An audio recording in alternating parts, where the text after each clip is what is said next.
1,00,000 രൂപയുടെ വണ്ടി 30 ലക്ഷത്തിനും 40 ലക്ഷം രൂപയ്ക്കൊക്കെയാണ് വിൽക്കുന്നത്. അപ്പം അത് ലാഭം ഒന്ന് കണക്കൂട്ടി നോക്ക്.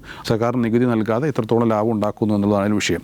ഈ വിഷയം വന്നപ്പോഴാണ് നമ്മൾ പോണ്ടിച്ചേരിയിലെ വാഹന തട്ടിപ്പിനെ കുറിച്ചുള്ള, നികുതി വെട്ടിപ്പിനെ കുറിച്ചുള്ള കഥ നമുക്ക് ഓർമ്മ വരുന്നത്. അതിലേറ്റവും പ്രധാനപ്പെട്ട ഒരു പ്രതി ഇപ്പോൾ മന്ത്രിയാണ്, കേന്ദ്രമന്ത്രിയാണ് എന്നുള്ളതാണ്.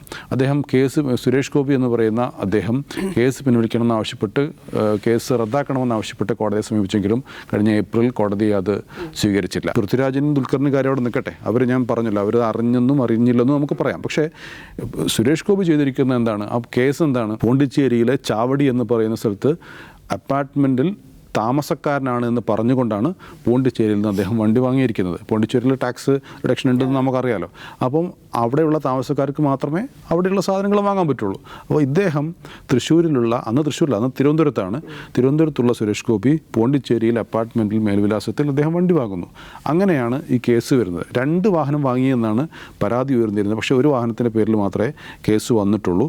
തുടർന്ന് അദ്ദേഹം നിരവധി തവണ കോടതിയെ സമീപിക്കുകയും കേസ് റദ്ദാക്കണമെന്ന് ആവശ്യപ്പെടുകയും ചെയ്തു. പക്ഷേ കോടതി അത് സമ്മതിച്ചില്ല. 16 ലക്ഷം രൂപയുടെ തട്ടിപ്പ് സുരേഷ് ഗോപി നടത്തിയെന്നാണ് ഈ FIRലുള്ളത്.